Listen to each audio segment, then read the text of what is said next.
Always trust. We ask the questions. What is needed in the world?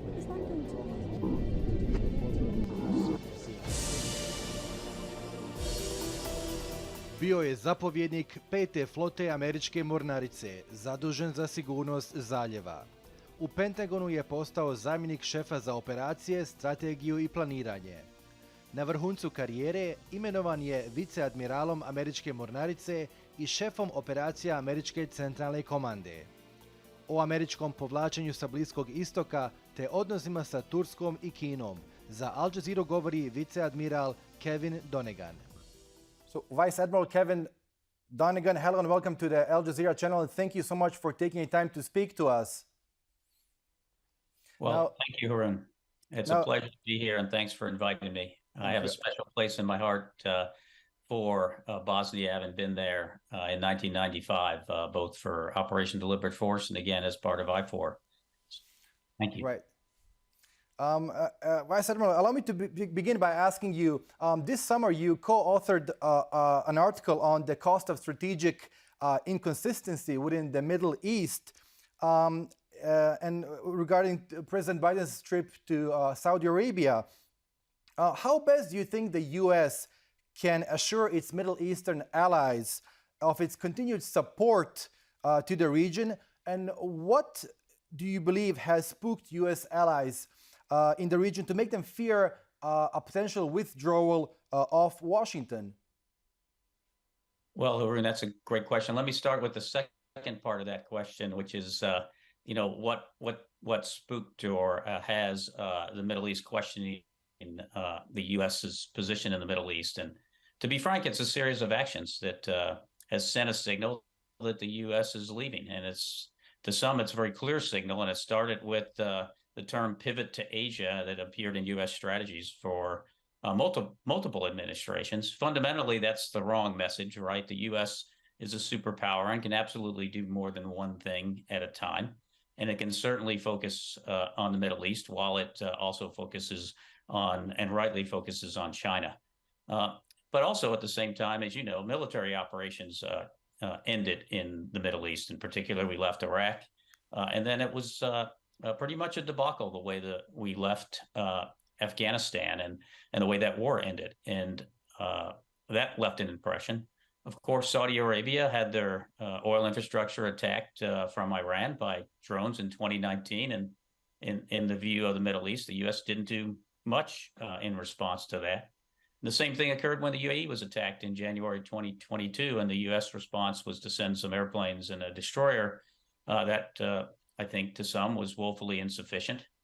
Now, the current administration has been working hard to restore ties with the UAE, but it wasn't really until the Ukraine crisis that they reached out to talk to Saudi Arabia. So in the other part of your question is, how can we assure continued support? I made multiple trips to the Middle East and talked to leadership there over the course of the last several years, and it's really clear to me the answer to that question, Harun, and it's leadership. The U.S. needs to lead. They need to lead coalitions related to security. They need to continue to lead in the maritime, as Fifth Fleet is doing, to ensure free flow of commerce. As you know, the Fifth Fleet there of the U.S. leads a 34-nation coalition that does maritime surveillance and patrols the Red Sea. And we need to lead to build other coalitions in support of defense in that region. And we need to lead in the implementation of the initiatives of the Abraham Accord. Those countries will make progress without the U.S., but will make much greater progress if the U.S. is part of that. And I've heard that loud and clear, both when I was in Israel and in the Gulf nations. So in summary, the U.S. has to do what it does best, Harun, and that's lead coalitions for the willing. And that kind of leadership paired with actions will provide assurance, nothing more. Right, but how would you, do you think it's still possible to, to recalibrate your relations with major Middle Eastern countries such as Turkey? Things have been quite sour over the last 10 years. What exactly lies at the crux of the problem? Yes, I think we can establish relations. The crux of the problem is that what I mentioned, that that the Middle East is more than just about oil, to be frank. As I mentioned, even free flow of commerce is more than just about oil. It's understanding the importance of just global trade in general, and that emanates and travels through the Middle East. You remember when the ship got sideways in the Suez Canal and the ramifications that came from that, right, Haroon? And that's really impacted the global supply chain. It's impacted everyone. So all nations really desire a stable Middle East region, and they definitely don't want to see Iranian gain nuclear weapons. They want peace. They want stability in the Middle East, and they want to see a good relationship with the U.S. and Middle Eastern countries. Mm-hmm. Now, with Turkey continuing to hold up the process of Finland and Sweden's accession to NATO, how should the current U.S. administration, in your view, look to convince Ankara to finalize this process at a very critical moment? Well, that's a great question. And I'd probably start out by saying, it's important that the U.S. Have a good relationship with Turkey, right? And because fundamentally, that relationship has been hurt and needs to be healed. And that'll take time because it's very complex. Turkey's a member of NATO, as you know, that's significantly important. But there's not agreement on SDF. There is agreement on PKK. This horrible bombing that happened yesterday or the day before in Istanbul opened that issue once again. And fundamentally, Turkey is an example of a successful, modernized Islamic nation that the U.S. likes to see and that other nations want to see, and it's critical to NATO's success. So, an answer to your question is, how do we convince Turkey when it comes to allowing Finland and Sweden to finalize the process? I don't think it'll be the U.S. that drives that, Haroon. I think that's each of those nations has a role, and you've seen their leadership going back and forth to work on this. It's my assessment that Turkey has. It's in their interest to have Finland and Sweden join NATO, but they're not there yet.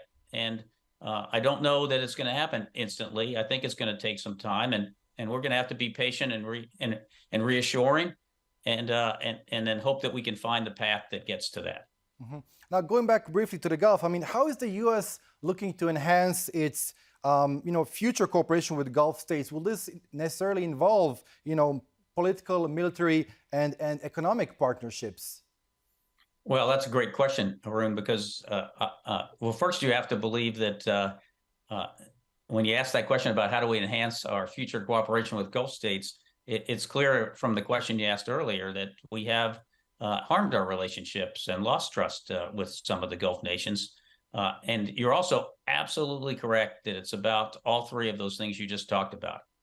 Most importantly, it's about partnerships, but it's about all three of the others, the military, political, and I think you said economic. Right. As I mentioned earlier, Western nations in general have national interests, especially the U.S., and there's a lot of common ground beyond oil in the Middle East, and that's what we need to center those partnerships on. I'll give you some examples.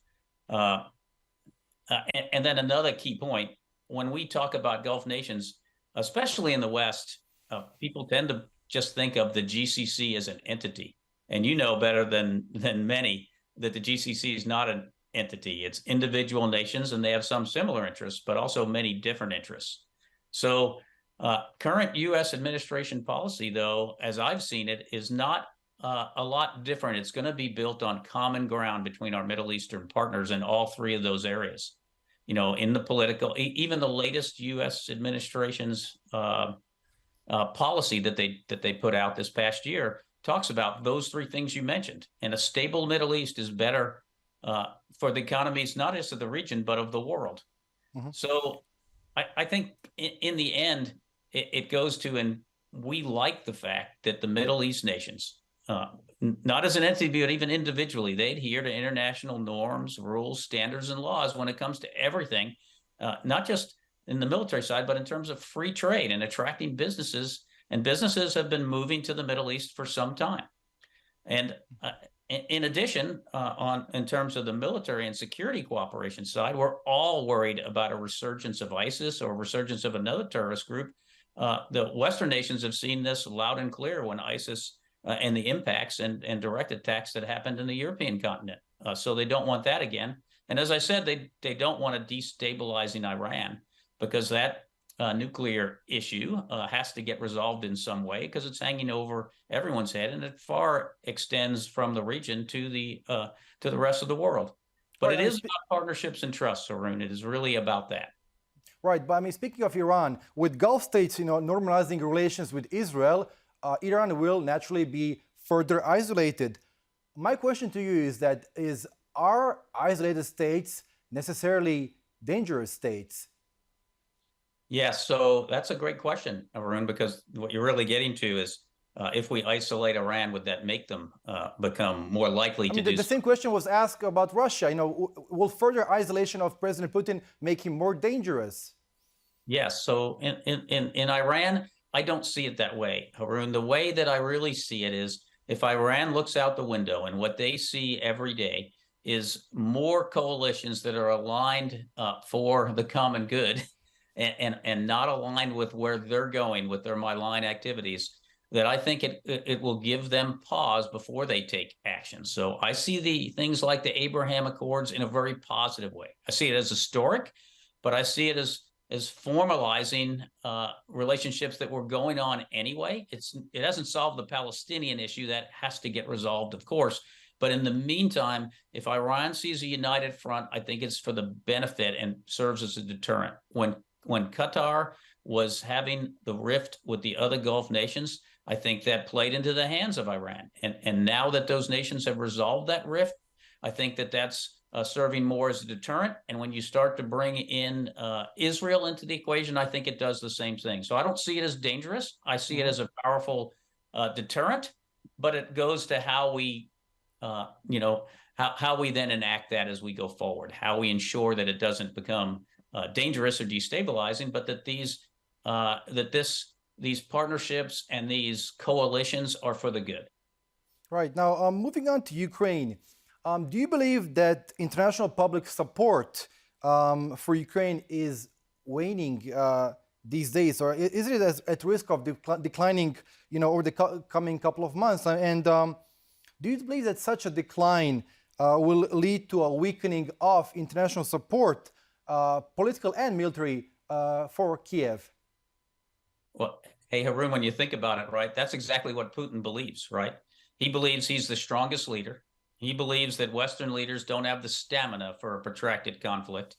And he also, as you've seen, which is contrary to what you and I or other Western nations would see being done, is he's willing to sacrifice his own people and his own economy as a tool in this conflict to achieve his ends. Exactly. I think what's caught him off guard, Harun, is the international support hasn't wavered. The conflict has actually driven a stronger NATO. It's driven Finland and Sweden to want to join NATO.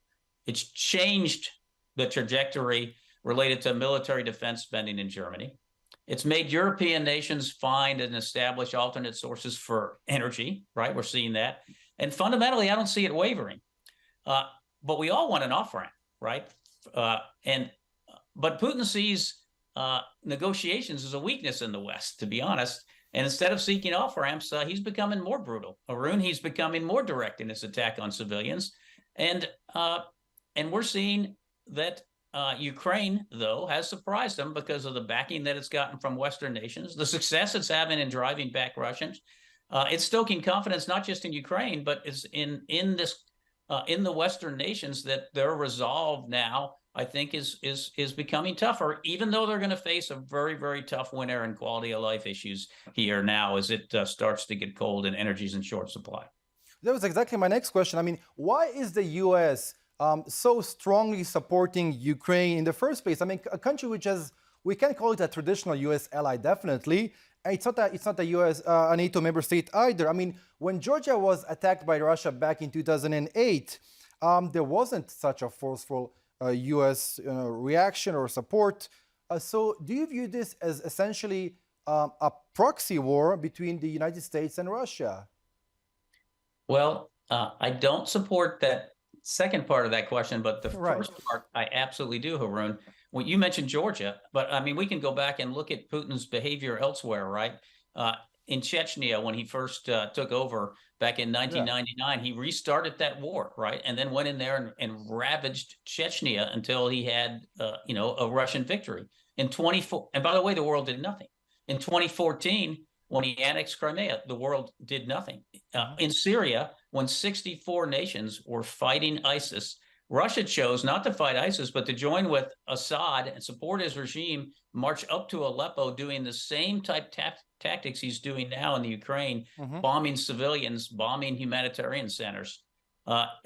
What's different, Haroon, is this time the world took notice. And it's not just the nations that took notice. Businesses around the world took notice. I mean, BP withdrew from Russia on the very front end of this. Right, Businesses have left Russia in great numbers. So I think that we're going to see the world divided a little bit now in different lines, Haroon. You're going to have Western nations lined up, and those include Europe and the US and other partners around the globe like Japan and Australia and such.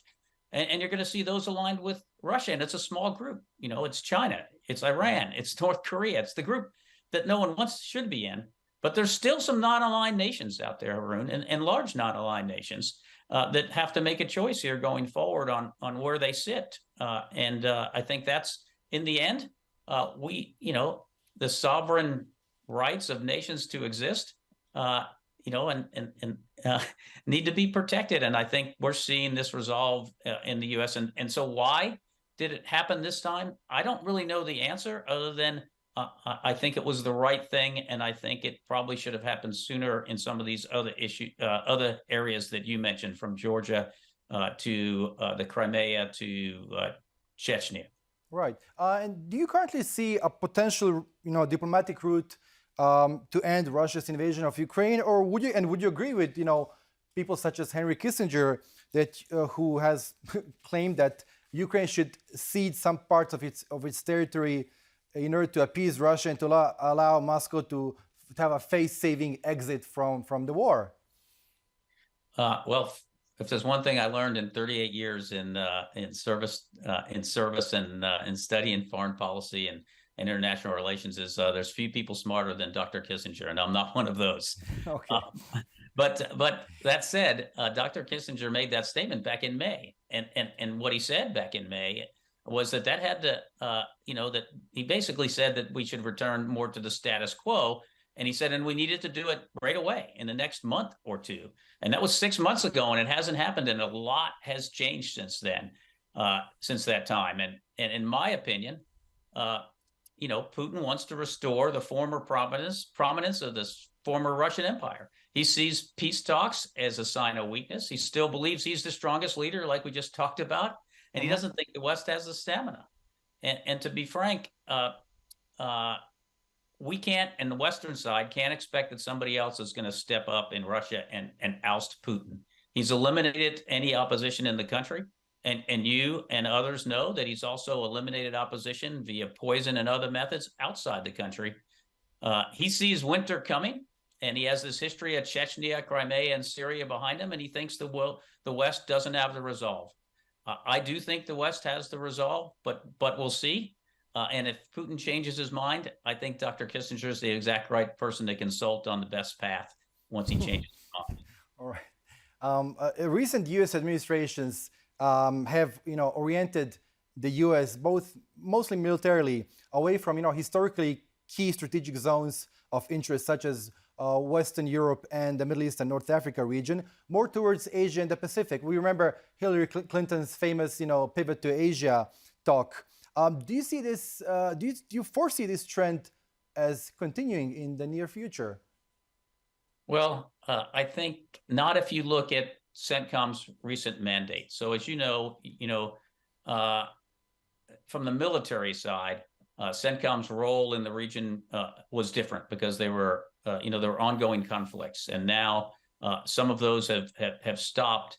And the current commander has guidance to work specifically by the civilian leadership of the U.S. His job is to work towards military integration between the U.S. and integration of those regional partners so they can help in their collective defense.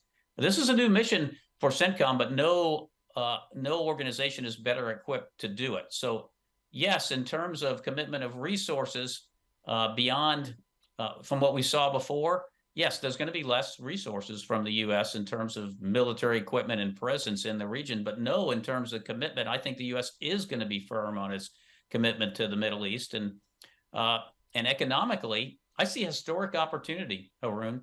The Abraham Accords are part of that, and there's something I never thought I'd see in my lifetime, right? A normalization of relations between Gulf nations and Israel.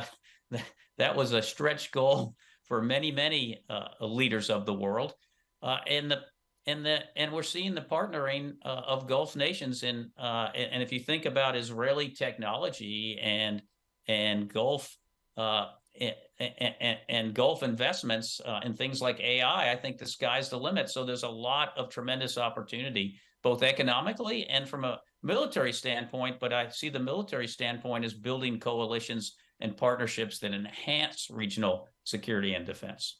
Right, but I mean, in the face of a rapidly growing Chinese presence on the global economic and military stage, I mean, I think China is currently building its third aircraft carrier. I mean, how best can the U.S. maintain its influence in the Pacific region? Well, it's a great question, right? The China questions are always difficult ones, and I did get to spend a fair amount of my career there in that region, and I think in terms of China, it's by doing exactly what the U.S. is doing now, and it's not unlike what we're trying to do in the Middle East, and it's by building coalitions so that no one nation has to stand up against China and be bullied by China's size and their power, and that's going to be important. And you're seeing these coalitions that involve Japan, Korea, India, Australia. You're seeing nations like the Philippines and Malaysia and others work together now because it's going to be impossible for them one-on-one to stand up to that. And so I see that, but I also see we have to look towards other areas than just in the region and Asia when you're dealing with China, because they're looking at it more broadly also. They're looking at the Gulf. They're looking at the Gulf of Aden and the Red Sea. And I think it's important that we pay attention to that one belt, one road policy that they're moving forward on, because we have to deal with China and this expansion beyond just in the South China Sea and the East China Sea. Right. I mean, but do you expect China to become much more, aggressive over the coming years, especially against its neighbors in the Southeast Asia, countries such as Thailand, Malaysia, the Philippines? Well, I think so. And to be honest, people talk about China having control, right, of the South China Sea, and that's their claim, right? But I don't see that happening in practice. I see countries like I mentioned, U.S., Japan, UK, Australia, India. I see them operating in those waters every day. But I do see them continuing, Haroon, to be aggressive, right? I had the opportunity to visit military leadership in China some years ago. And at the time, this was before the islands were finished, Haroon. And they assured the delegation that we had that they would not weaponize the islands in the South China Sea. And look where we are now. Now they're fully weaponized. Yeah. And so when I asked the question of why counter piracy patrols to the Gulf of Aden and such were accompanied by submarines, I was told because that's how we deploy. But to be frank, the islands, like I said, have been minimalized. The one belt, one road policy is moving forward. I think Djibouti is the first fully active overseas base that China has established, and it's right there in Djibouti, and it's right there on the southern edge of the Red Sea. And Chinese fishing fleets are still ravaging, despite environmental concerns and complaints, and taking fish from areas that belong to other countries. I mean, from territorial waters that belong to other countries in the South China Sea. And beyond, and in places like Africa, and places like the Gulf of Aden and elsewhere, and I see that's going to continue. And so, yes, I do see them continuing to be assertive. Right. We have time just for one final question. So let's, zoom out for a while and ask you, was China always such a menace?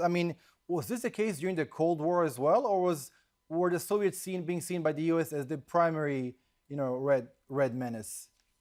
Well, that's a great question, and it wasn't long ago. We don't have to go too far back. Remember, in the 70s, it was Kitchener and Nixon that began rapprochement, and Exactly. then it was the U.S. that enticed and supported China's entry in the World Trade Organization in 2001. So we wanted China. You remember the discussions were on the peaceful rise of China. That's what everyone wanted. Sadly, Haroon, that hasn't happened, right? And it's not due to the West. It was China's choice not to follow international laws and norms, whether that be on the high sea or in commerce. And as a result, that forced a change in U.S. policy that's transcended the last three administrations. I think, it's really up to China what happens now. And I think hope isn't lost here, but I think they're going to have to change their tune in terms of how they operate economically and in trade, and also have to clarify what their real intentions are from a military standpoint. Right. Vice Admiral Kevin Donegan, it was a pleasure speaking to you. You have some really, really interesting thoughts. Thank you so much for sharing your ideas and your thoughts with Al Jazeera. Well, thank you, Haroon.